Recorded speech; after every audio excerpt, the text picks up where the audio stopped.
The man had already crossed the rope. He moved slowly, the way people move when they are certain no one will stop them. One foot on the plaza's pale stone, the weight of his body leaning forward into a space he had decided was his to enter. Under his left arm he carried a folded flag, the kind presented at gravesides, its blue field pressed tight against his coat. He was 60-some years old, with the bearing of a man who had learned early that bearing was a form of armor, and he wore it now the way he wore the contempt already forming on his lips, the way he aimed it at the figure standing 20 yards away in full-dress uniform, the brim of a service cap cutting a precise shadow across a face that did not move. He said it low enough to be heard by the family standing 3 feet behind him, but loud enough that he knew they would hear it. Kids just playing soldier. What no response came from the sentinel that morning was not indifference. It was not coldness, and it was not the emptiness of a man performing a ceremony he did not feel. The figure in that dress uniform, standing now at the far end of his 21 steps, contained everything the man with the flag had decided was not there. The question was whether the morning would be long enough to show him. Private Benjamin Hassan had arrived at Fort Myer 3 weeks before his 24th birthday, and he had spent 2 years learning what it meant to serve at the 3rd United States Infantry Regiment before he was ever allowed to step onto the mat at the tomb. That was his word for it, the mat.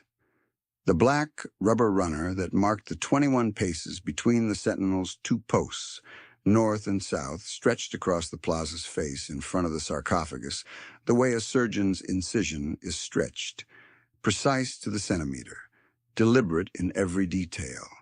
It had no give. It held the sentinel's stride the way a river holds a current, and the current ran whether anyone watched or not. By the morning of Veterans Day Eve, Ben was 26. He had been on the mat for 2 years. The first year had cost him things he did not describe to his family at holidays. Hours of preparation that started before dawn and continued past midnight. A degree of attention to the condition of his uniform that his mother had once described, on the phone, as worrying.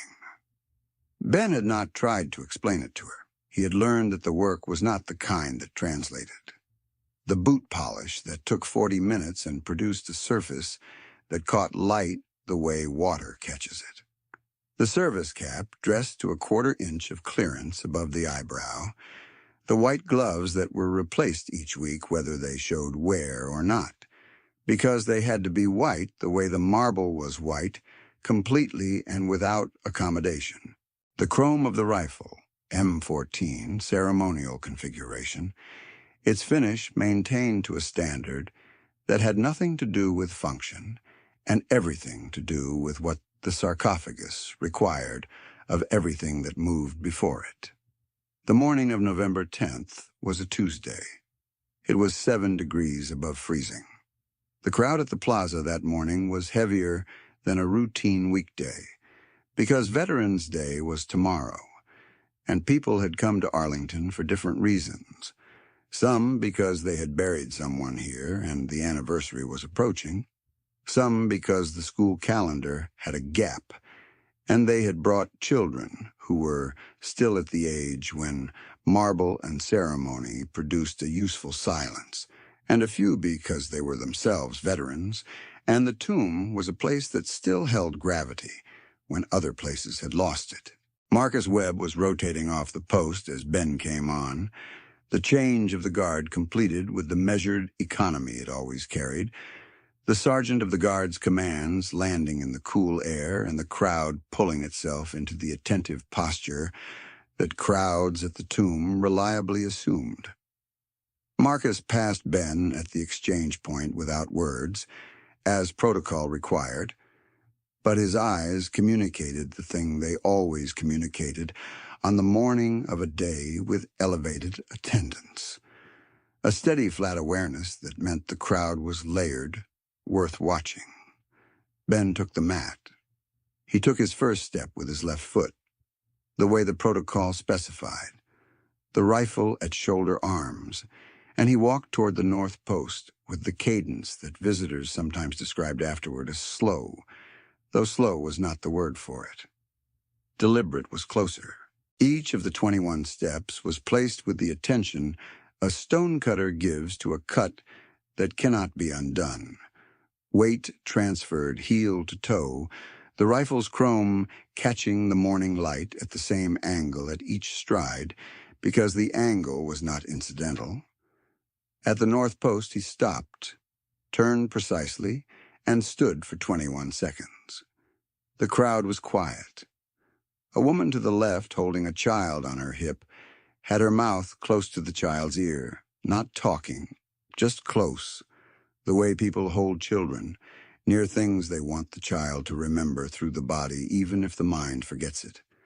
Then he turned again and walked the 21 steps south. The crowd at the rope that morning included a row of older men along the far left who wore unit associations on their caps, Vietnam service ribbons. One man with an Air Force blue jacket whose collar showed a command pilot's badge. They stood the way veterans tend to stand at the tomb, weight balanced and still, caps off or held at chest level, the posture of people who understood what the 21 steps were, counting even if they had never said it aloud. Behind them, a woman in a dark coat stood alone. She had the look of someone who had been awake since before the light changed, and she held a small card in both hands without looking at it, the way people hold things at gravesides, as an anchor rather than a text. A man beside her, someone's husband or brother, had a hand pressed flat against his own sternum, without appearing to know he had done it. Dale Pruitt arrived at the rope at approximately 8:40 in the morning. He came through the crowd from the pathway side, moving with the self-assurance of a man who had driven a long way and was not inclined to wait behind anyone. He was carrying the folded flag beneath his left arm, blue field inward, its white stars pressed against his coat. He was 63 years old, and the lines of his face had the particular set of a person who had once known how to grieve openly and had not done it in a long time. He positioned himself at the rope near the center of the crowd and watched Ben's next pass without expression. A father next to him, trying to get his 2 young daughters to stand still long enough to watch the change, leaned over and said something quiet and encouraging to the younger one. Pruitt glanced at them with the look of a man who finds the presence of children at a solemn occasion mildly irritating, the look of someone who is here for something specific and does not want company in it. He said it quietly, aimed at no one in particular, his voice carrying the flat certainty of a verdict. Whole thing's for the tourists. Kid doesn't know what any of it means. The family nearest him shifted slightly. The father with the daughters glanced over once and then looked back at the plaza. No one replied to Pruitt. He seemed unsurprised. Ben passed on the 21 steps. He completed his turn at the south post.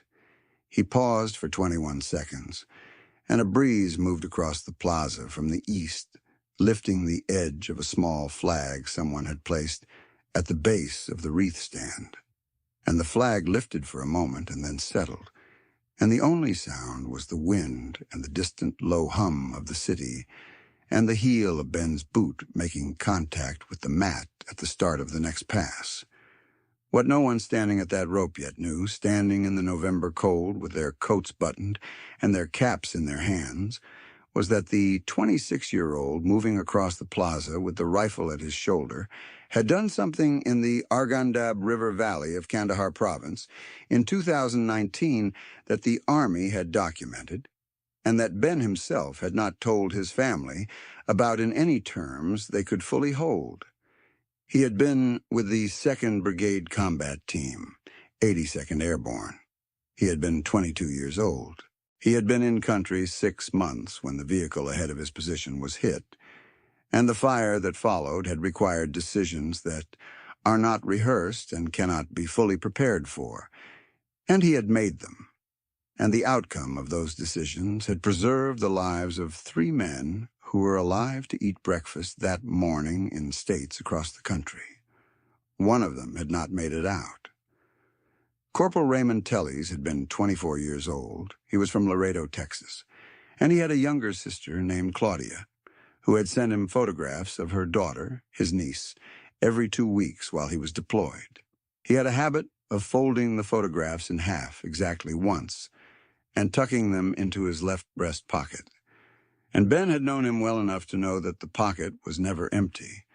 Claudia's daughter had been 3 years old that summer. Her name was Lupe, and she had a habit of holding small objects in both hands and offering them to the camera at the moment Claudia took the picture, so that the photographs that arrived in country were almost always pictures of Lupe holding a plastic horse, or a wooden block, or a piece of fruit out toward the lens, with the kitchen of Claudia's apartment behind her, and the corner of a refrigerator visible at the edge of the frame.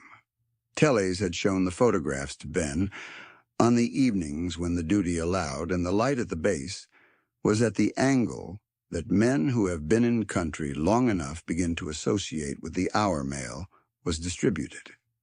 He did not give them speeches about her. He simply set them on the small table in the bay between his cot and Ben's, and let Ben look at them in the order they had arrived.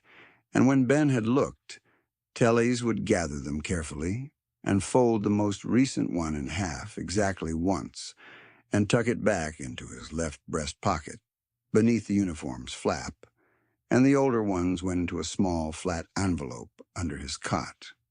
He had told Ben once, on a night in August when the heat had not broken, even after the sun had been down for 3 hours, that the reason he carried the most recent photograph on his body was that he had decided, at some point during the first month of deployment, that he wanted Lupe close to whatever happened to him so that whatever happened would not be a thing she was absent from, in his last awareness of it.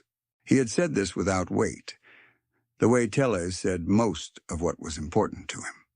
In the same register he used to discuss laundry rotation or the schedule for the next movement, the casualness that men in country sometimes wear over the things that mean the most, so that the meaning is not exposed to anyone who has not earned the right to see it.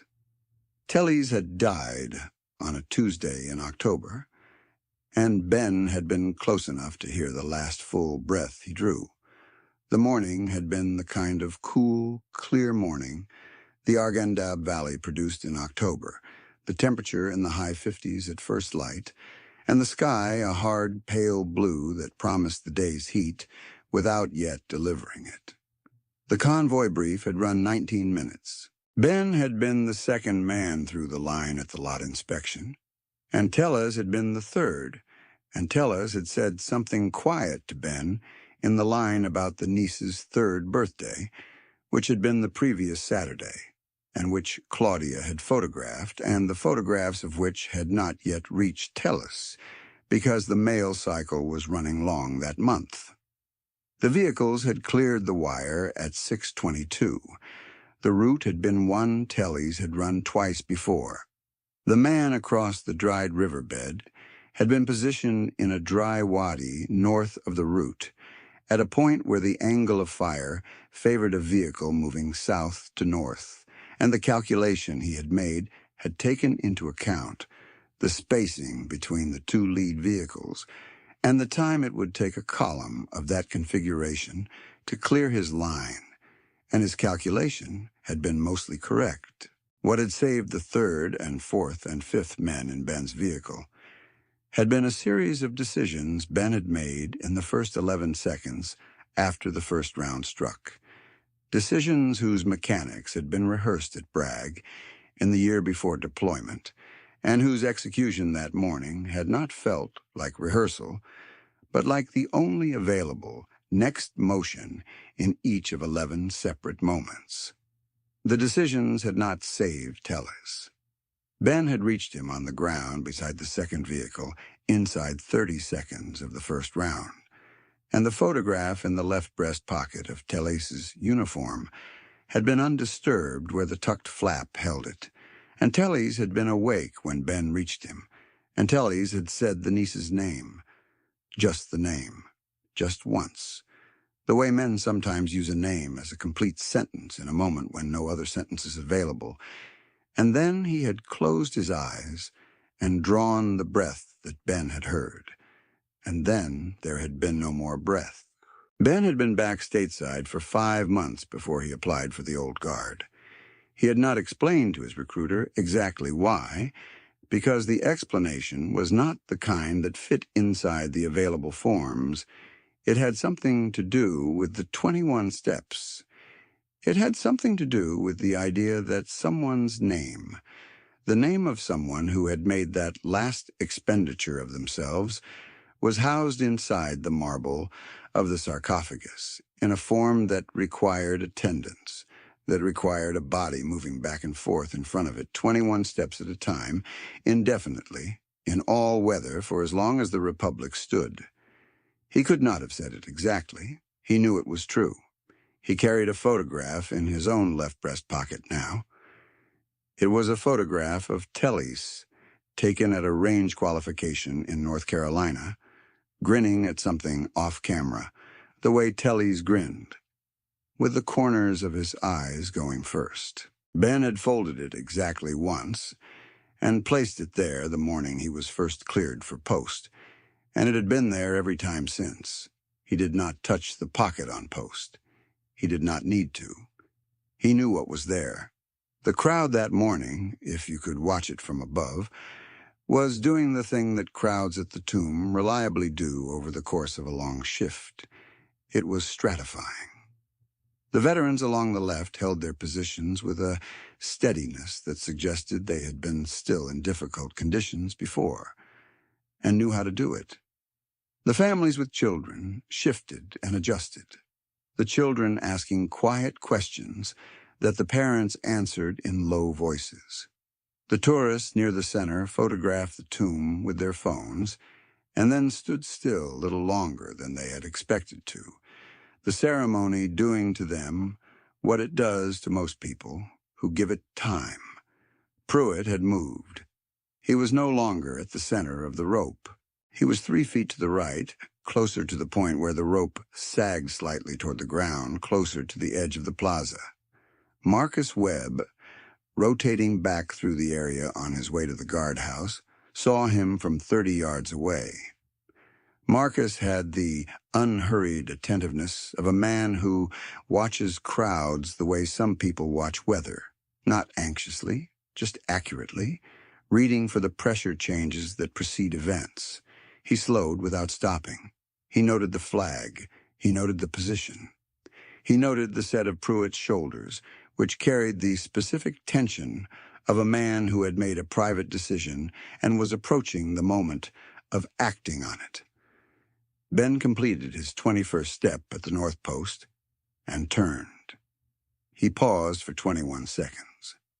The count was not a count.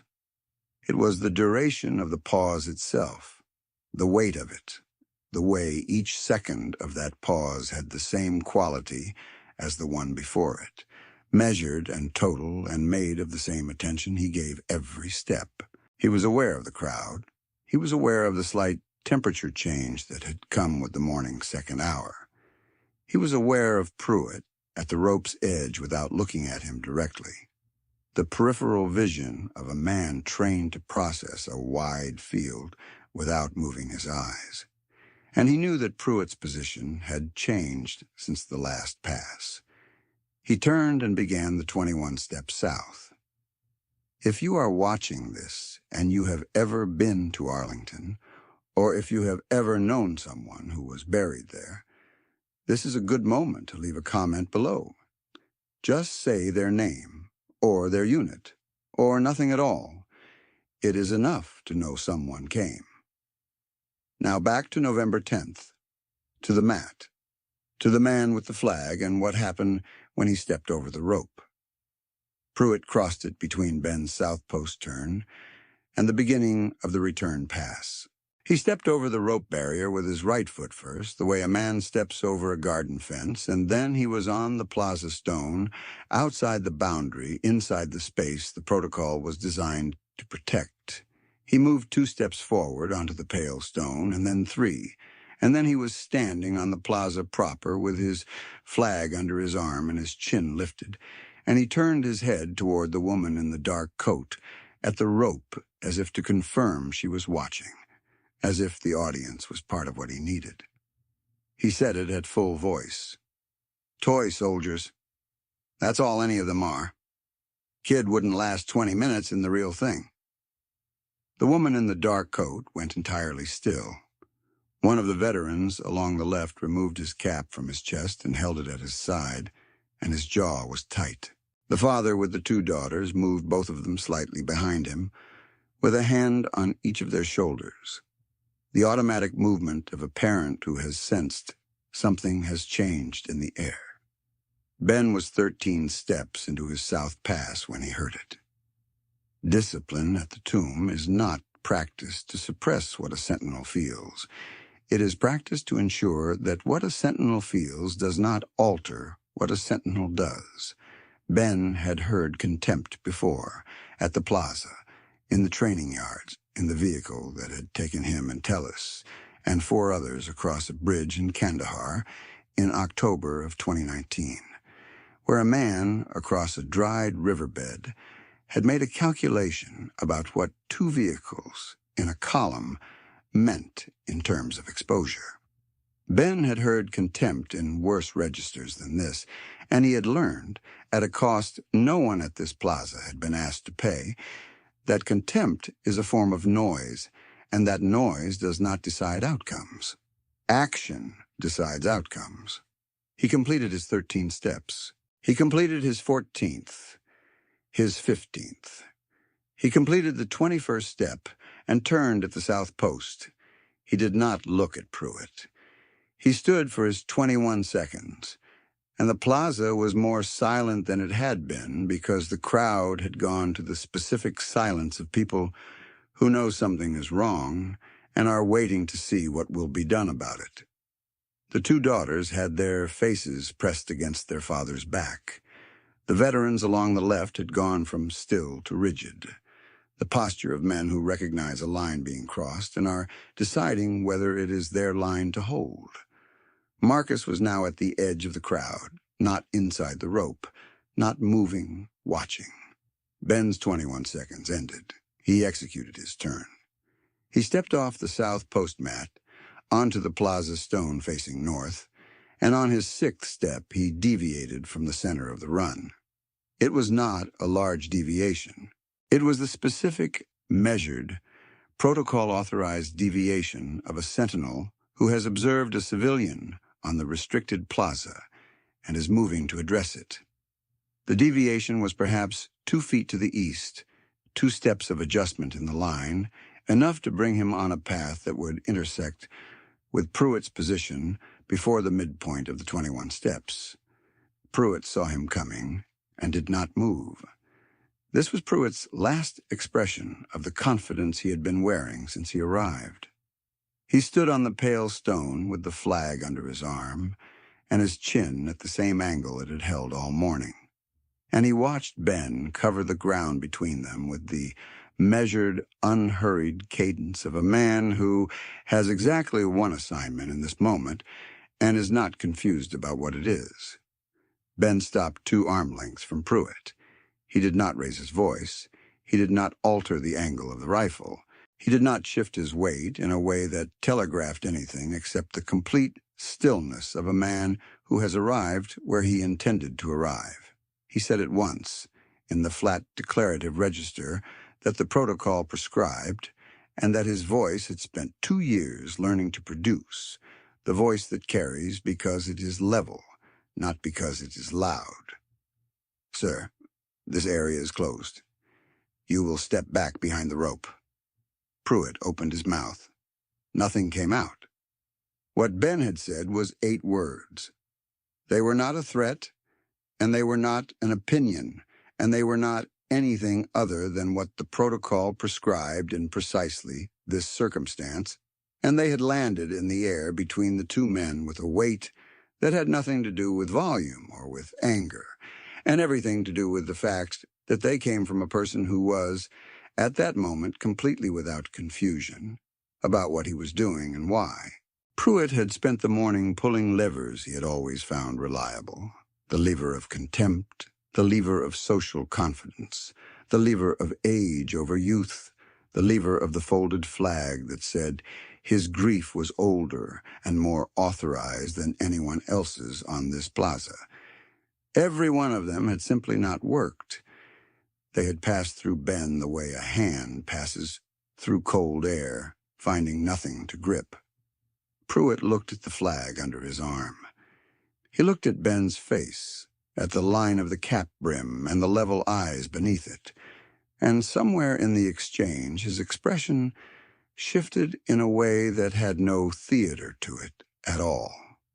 It was the shift of a man who has been wearing a position for so long he has forgotten it is a position, and who has just encountered something that made it visible to him as a position. He had come to this plaza with a grief he had been carrying in the form of contempt for 20 years. The grief of a grandson who had lost his grandfather before he was old enough to understand the loss, who had grown into the gap of it and furnished the gap with anger, and who had spent those years testing his anger against things that did not push back. The sentinel in front of him pushed back, not physically, not loudly, not in any way that gave the anger something to work against. He pushed back the way the marble pushed back, with the simple authority of something that does not move. The woman in the dark coat said something, barely above a whisper, to the man beside her. She did not say it to the plaza or to Ben or to Pruitt.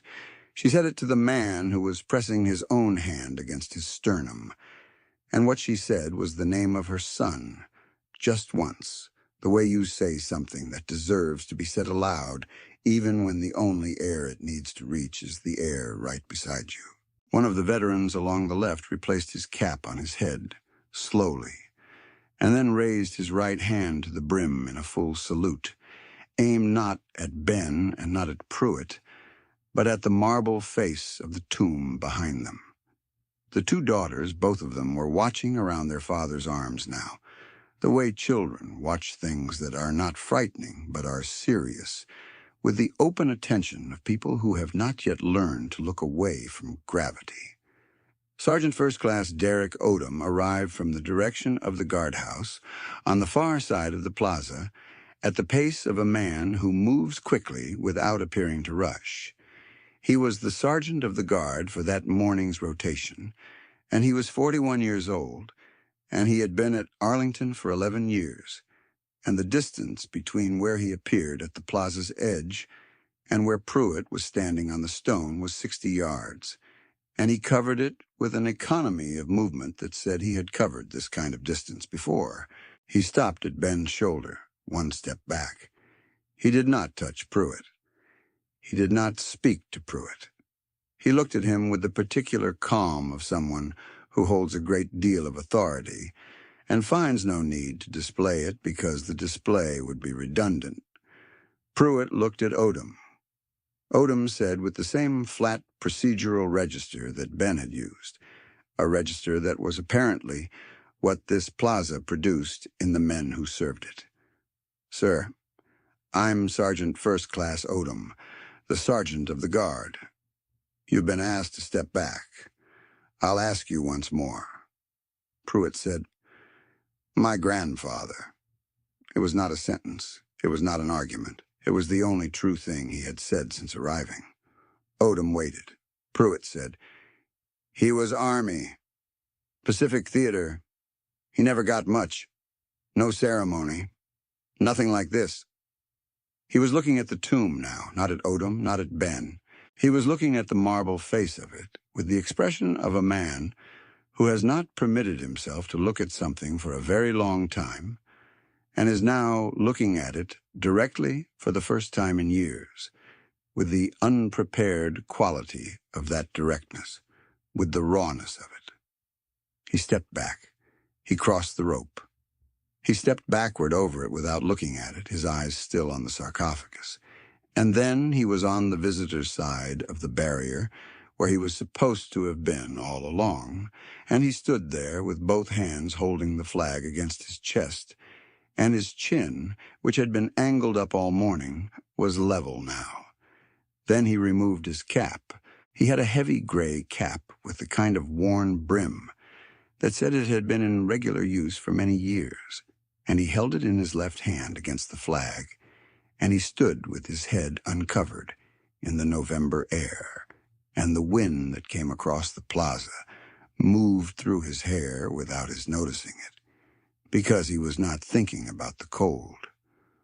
Odom stepped back to Ben's side and said, at a volume the crowd could not hear, 2 words.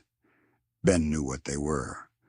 The 2 words were the procedural confirmation that the situation had resolved, that the Sentinel could return to the rotation, that the plaza was clear. They were not praise and they were not commentary. They were the close of a procedure. Ben turned north. He returned to the mat. He placed his left foot at the start of the first step, and he walked the 21 steps north. The rifle at shoulder arms, the cap brim at its quarter inch, the white gloves against the chrome, the polished toe cap making contact with the black rubber of the mat at the same angle. It had made contact at 6 in the morning when he first came on, and at every rotation since. The crowd at the rope was quiet, with the particular quality of quiet that is not the absence of sound, but the presence of attention, the quiet of people who are watching something they understand to be worth watching. At the north post, he stopped, turned, and stood for 21 seconds. The veteran who had saluted held his salute for the duration of Ben's pause, his hand at the brim of his cap, his elbow at the regulation angle, his eyes forward. He was in his mid-70s, and the arm shook slightly from the shoulder with the effort of holding the position, and he did not lower it until Ben moved again. The woman in the dark coat had her hands folded now in front of her. The small card slipped into a coat pocket. Her face turned up slightly toward the sarcophagus. The man beside her had his arm around her shoulders, and neither of them spoke. The 2 daughters were still watching. The younger one had reached up and taken her father's hand. Pruitt stood at the rope with his cap in his hand and did not move for a long time. He was there when Ben completed the next south pass. He was there when Ben turned at the south post and began the return north. He was there when the next change of the guard began, the new sentinel arriving in the measured choreography of the relief ceremony, and he watched it with an attention he had not been capable of when he arrived. He watched the outgoing sentinel's movements, the sergeant of the guard's commands cutting clean across the plaza, the incoming sentinel taking the first step in the correct direction with the correct foot, and he watched all of it with the expression of a man who is learning something he should have learned a long time ago and is not sure whether it is too late or not. It was not too late. Marcus Webb came back through the area on his way to the next assignment and passed behind the crowd on the near side of the pathway. He did not look at Pruitt directly, but he saw the position of the flag, held against the chest instead of tucked under the arm, and the uncovered head, and he registered them the way he registered most things, with a level attentiveness that did not require comment. He slowed once as he passed behind the veterans along the left and said, at a low volume meant for no specific person, the way you say something true in a crowd of people who already know it, he's been out here every rotation for 2 years. Kandahar before that. He did not wait for a response. He moved on. One of the veterans along the left, the man with the command pilot's badge on his collar, turned to look at the tomb again, and then at the new sentinel on the mat, and he said nothing. He replaced his cap on his head, then took it off again. He put it at his chest. He decided that was where it belonged. The morning continued. The cold continued. The kind of cold that does not intensify, but simply persists. And the crowd turned over through it, visitors departing and new ones arriving, families replaced by other families, the school group that came through at 10 o'clock filing along the rope with a teacher who spoke in a low voice about what the tomb represented and what the sentinel's duty meant, and the children who were young enough to still be struck by ceremony stood at the rope without moving for as long as the teacher would let them. Pruitt was gone by then. He had left before the school group arrived, walking back along the cemetery path toward the parking area, with the flag held correctly against his chest, not under his arm. He had not spoken to Ben. He had not spoken to Odom. He had stood at the rope until the second change of the guard was complete, and then he had replaced his cap on his head for a moment, removed it, held it once more against the flag, and then turned and walked away with the bearing of a man who has put something down that was heavier than he remembered, and who is not sure yet whether his arms still know what to do with the emptiness. He did not look like a man who had been defeated. He looked like a man who had been returned to himself. Discipline is not the suppression of what is felt. It is the form that feeling takes when the work requires everything. Ben came off the mat at noon, the rotation ending with the same procedural exchange with which it had begun. The sergeant of the guard's commands and the new sentinel's measured arrival, and the two men passing at the transfer point without words. Ben walked from the plaza toward the guardhouse with the rifle carried correctly and the cap at its regulation position. And he did not break stride, and he did not look back at the tomb, because looking back at it was not the way the post worked.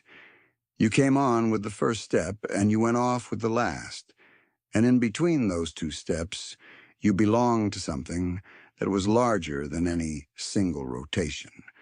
And when the rotation ended, you returned to the ordinary world, and you waited for the next one. Marcus was inside, jacket off, working through the post-rotation inspection of his equipment with the methodical care that the regiment standards required whether anyone was watching or not. He glanced up when Ben came in and said nothing for a moment. The particular silence of two people who have been through enough rotations together that silence carries content.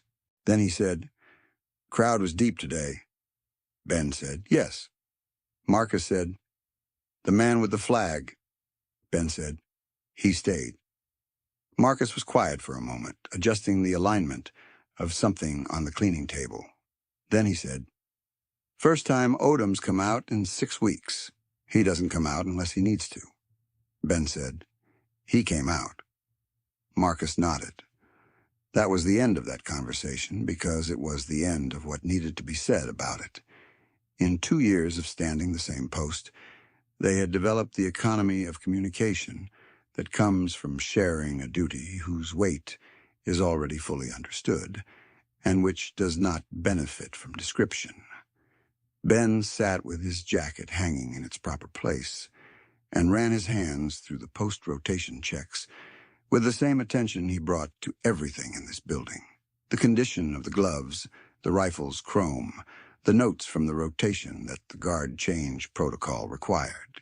When he finished, he sat for a moment at the small table that served as a writing surface in the rotation room, and he reached into the breast pocket of his hanging jacket and took out the photograph.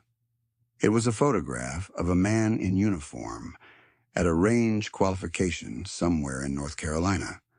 The man was 24 years old in the photograph, and he was grinning at something off to the left of the frame, the corners of his eyes going first the way they went, his rifle at his side, his shoulders easy in the way that Ray Tellis's shoulders were always easy when the task was something he knew how to do. Ben had folded the photograph exactly once, the way Tellis had always folded his sister's pictures, the way he had tucked them into his own left breast pocket on every mission, And Ben had carried it that way since the first morning he stepped onto the mat. He looked at it for the length of time it takes to say a name without speaking it, and then he folded it again and placed it back in the pocket where it had always been. Outside, through the guardhouse window, the new sentinel was at the north post. 21 seconds. The marble was white against the November sky, and the crowd at the rope had thickened again with the midday visitors. And the plaza was clean and pale and permanent.